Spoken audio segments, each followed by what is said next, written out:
The distress beacon was so faint that Jack Hayes almost missed it. His scanner flickered once, twice, then locked onto a signal bleeding from the edge of the quarantine zone.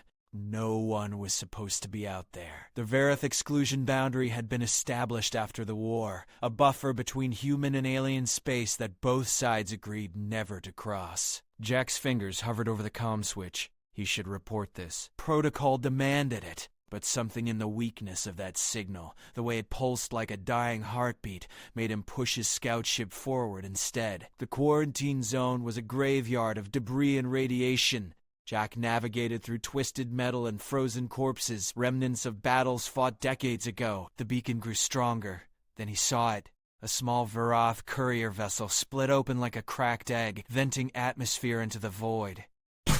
He brought his ship alongside and suited up. The airlock hissed as he crossed into the alien wreckage. Inside, emergency lights cast everything in crimson. Jack moved through the corridor, his boots magnetic against the deck. He found her in what remained of the cockpit, slumped against a shattered console. She was Varath, her skin the color of deep ocean water, marked with the silver patterns of her people. Blood darker than human blood pooled beneath her. Her breathing was shallow, labored. "I'm here to help," Jack said, his translator rendering the words into her language. Her eyes snapped open. They were gold, fierce even in pain. She looked at him and something like disgust crossed her face. "Human," she whispered. Then, with more strength than he thought possible, she turned away. "Leave me." Jack moved closer. "You're dying." "Let me get you to medical," I said. "Leave me." Her voice was a snarl. She tried to stand, failed, collapsed back against the wall. "I want nothing from your kind." He'd expected fear, maybe gratitude, not this raw hatred. Jack scanned the cockpit, looking for something, anything that would tell him why she was out here. His light caught on something small near the navigator's chair. A toy. A small carved figure, the kind a child might hold. He picked it up. There was writing on the base, delicate script in the Verith language. His translator struggled, then found the match. "Sera," he read aloud. The alien woman went rigid. Her head turned slowly, those gold eyes now filled with something beyond pain. "What did you say?" Jack held up the toy. "There's a name here. Sera. Is that?" She lunged at him. Despite her injuries, despite the blood loss, she crossed the distance and grabbed his wrist with crushing strength. "Where did you find that?" "Where?" "Right here, in your ship." Jack didn't pull away. "Who is Sera?" The alien woman's grip loosened. She took the toy from his hand with trembling fingers, held it against her chest. When she spoke again, her voice was broken. "My daughter. Her name is Sera." Jack felt something cold settle in his stomach. "Where is she?" "Gone." The word was barely a whisper. "Taken. 3 weeks ago. Your people came to our colony on Verith Prime. They said they were traitors. We welcomed them. We trusted them." Her voice hardened. "They took 23 children. Sera was one of them." Jack's mind raced. Human traffickers operating in Verith space. It wasn't unheard of, but it was rare, dangerous. "Did you report it? Did you contact authorities?" She laughed a bitter sound. "I did. Both yours and mine. Your people said they would investigate. My people said the same. Weeks passed. Nothing. No one came. No one cared." She looked up at him. "So I came myself. I tracked them to a human station, Outpost 7. But my ship failed. The radiation here, it damaged my systems. I tried to reach the station anyway. I failed." Outpost 7, Jack knew it. A remote facility on the edge of human territory, officially a mining operation. Unofficially, everyone knew it was dirty. Ships came and went with no manifests. Station authority looked the other way. Multiple investigations had been launched over the years, all of them quietly buried. "I can help you," Jack said. "No." She shook her head. "I don't want human help. Your kind took her. Your kind refused to find her. Leave me here to die." "And what happens to Sera then?" Jack's voice was quiet. "If you die here, who finds her?" The alien woman, Kira, he would learned her name was Kira, closed her eyes. Tears, silver like her markings, ran down her face. I failed her. Not yet. Jack extended his hand. My name, and I'm going to help you find your daughter. Kira looked at his hand for a long moment. Then, slowly, she took it. Jack got Kira to his ship and into the medical pod. The automated systems struggled with Verith physiology, but they stabilized her. While she recovered, Jack pulled up everything he could find on Outpost 7. The official records were clean. Too clean. Mining yields, personnel rosters, supply manifests, all perfectly normal. But when he dug into the shadow channels, the dark net where information flowed without oversight, he found the truth.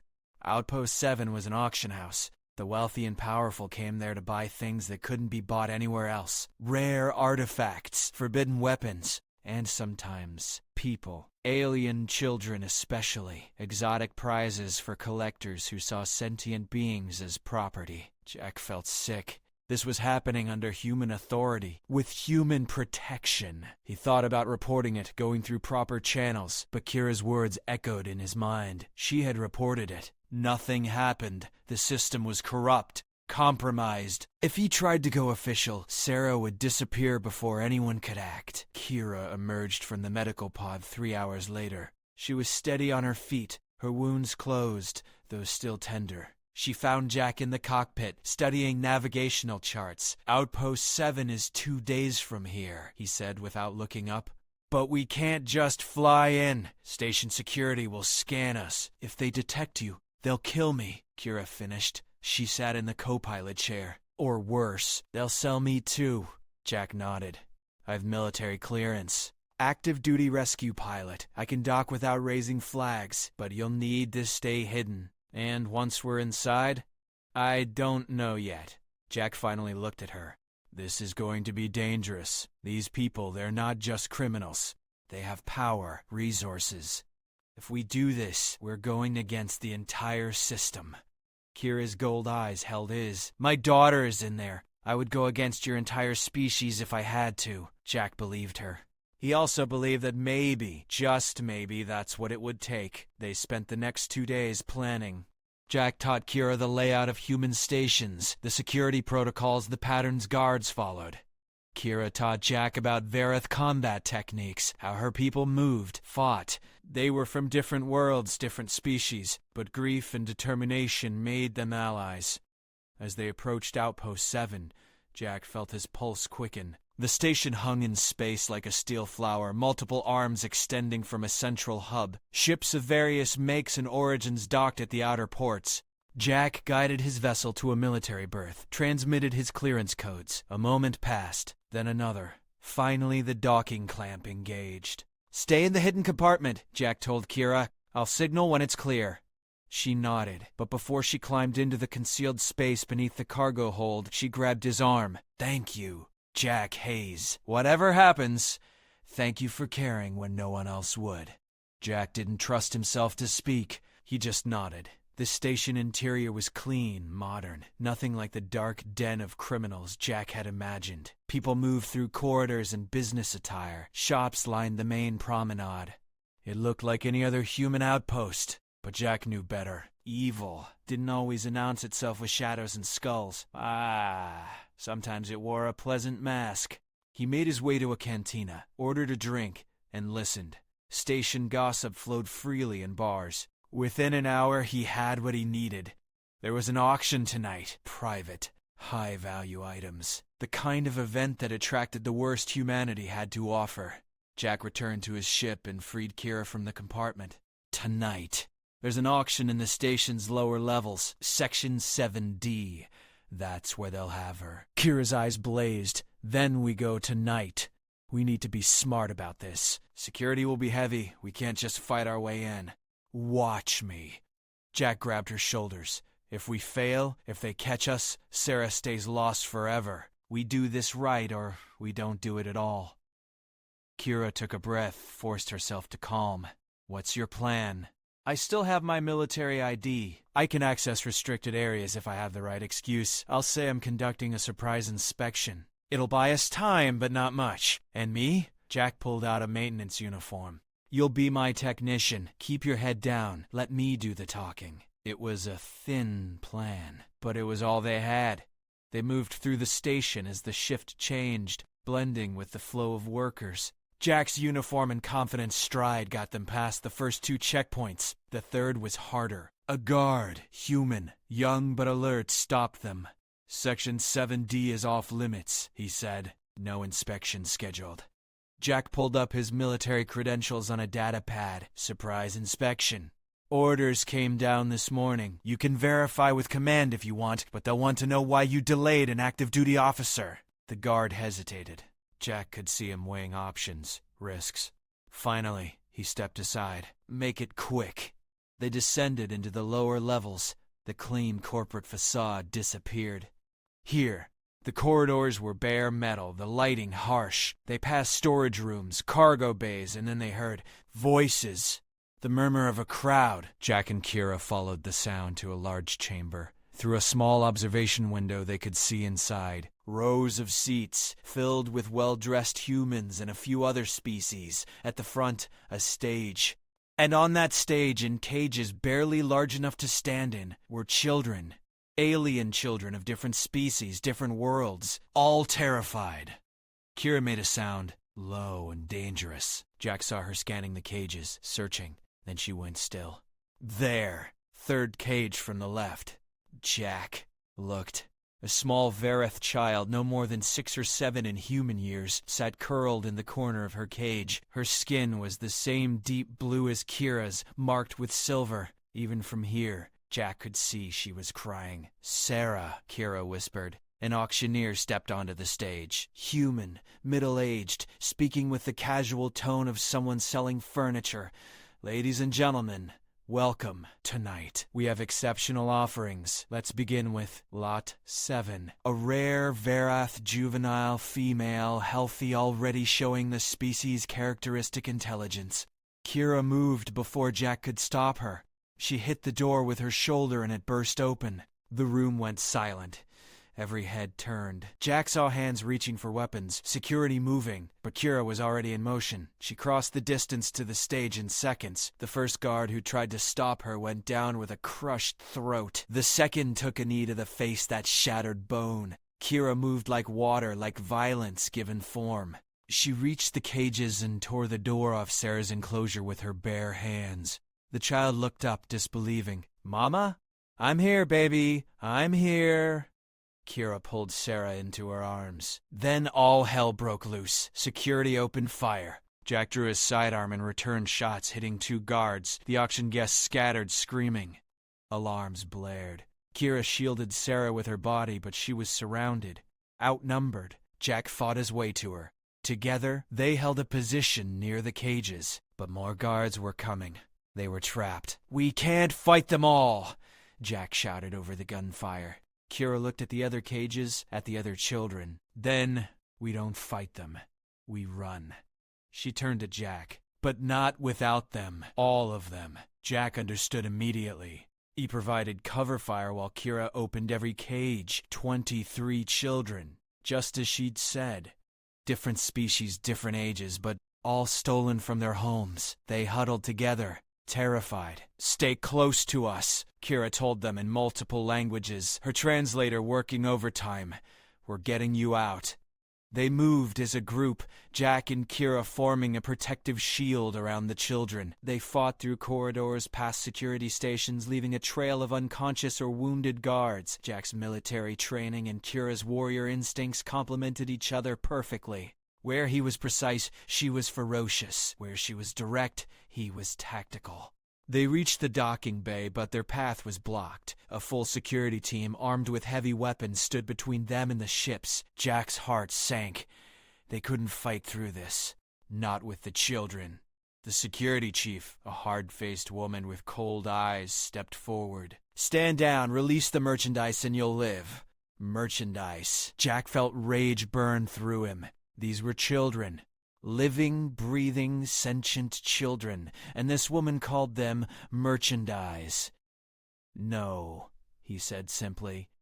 The chief raised her weapon. "Then you die here." Jack looked at Kira, at Sera clinging to her mother, at the 22 other children depending on them. He thought about his career, his life, everything he'd worked for. Then he thought about being able to live with himself if he walked away now. He activated his comm, switching to a broadcast frequency. Every ship in range would hear this. Every station. He looked directly at the security chief. My name is Lieutenant Jack Hayes, military serial number 77493. I'm broadcasting from Outpost 7. What you're about to hear is the truth. The chief's eyes widened. Cut that transmission! But Jack kept talking. This station is operating a trafficking ring. They're kidnapping alien children and selling them to the highest bidder. I have 23 victims here with me. I have evidence, and I'm sending it all right now to every news outlet, every military command, every government office in human space. He uploaded the files he'd compiled, video from the auction, financial records he'd stolen, names of buyers, sellers, corrupt officials, everything. You can kill us, Jack said, but you can't stop the truth anymore. For a moment, no one moved. Then the chief lowered her weapon. Not out of mercy, but out of calculation. Killing a military officer on a live broadcast would end her. She knew it. Jack knew it. Get them to a ship, the chief said to her guards. Fastest vessel we have. Damned into this station before every government in the galaxy descends on us. It was a tactical retreat. Let them go. Minimize the damage. Scatter the evidence. But Jack didn't care about their reasoning. He cared about the children. They were directed to a fast courier ship, bigger than Jack's scout vessel. As they loaded the children aboard, Kira touched Jack's arm. That was incredibly foolish, probably. It was also the bravest thing I've ever seen a human do. She held his gaze. You sacrificed everything for us. For children you don't even know. Jack looked at Sera, now surrounded by other rescued children holding their hands. Someone had to. They launched from Outpost 7 and made the jump to neutral space. Behind them, Jack could see military ships already converging on the station. His broadcast had worked. There would be consequences, investigations, trials. The trafficking ring would be exposed, dismantled. But there would also be powerful people who wanted him silenced. 3 days later, they reached a Verath colony world. Kira's people met them at the landing pad. Families were reunited with their children. The sound of joy, of relief, of gratitude filled the air. Jack stood apart, watching. He'd sent his resignation to military command before landing. His career was over. He'd be lucky if he wasn't court-martialed. Kira approached him. Sera held her hand. What will you do now, Jack Hayes? I don't know, he admitted. I burned a lot of bridges, made a lot of powerful enemies. Then stay here, Kira said. With us. The Verath people honor debts. You saved 23 children. You ended a trade in suffering. That earns you a place among us, if you want it. Jack looked at her, at Sera, at the families coming together. He thought about what he'd left behind. Then he thought about what he'd found. Purpose, meaning, proof that humanity could be better than its worst instincts. I'd like that, he said. Sera stepped forward and took Jack's hand. Thank you for bringing me back to my mama. Jack knelt down to her level. You're welcome, Sera. I'm just glad we found you. That night, the Verath held a ceremony. They spoke of courage, of alliance, of the bonds that could form between different peoples when they stood together against darkness. Jack was honored, welcomed, given a place, but the moment that mattered most came later, in the quiet. Kira found him standing outside looking up at unfamiliar stars. Regrets? She asked. A few, Jack admitted. But not about this. Never about this. My people have a saying, Kira said. The universe judges us not by what we claim to be, but by what we do when no one is watching, when there's nothing to gain, when the cost is everything. What did the universe judge me as? Kira smiled. A friend, an ally, family. Jack felt something settle in his chest, something he hadn't felt in a long time. Peace. He'd lost his career, his country, his old life.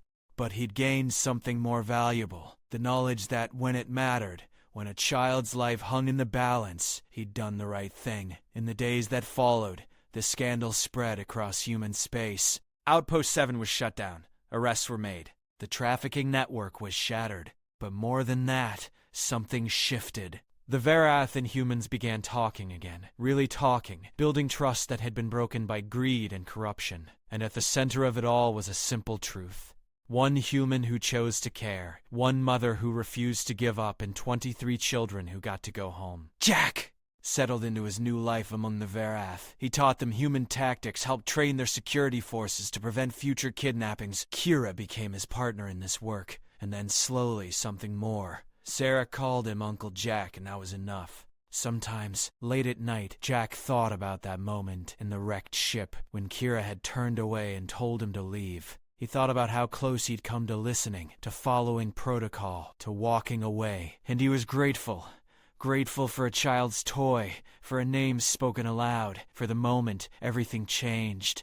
Because in the end, that's what heroes were.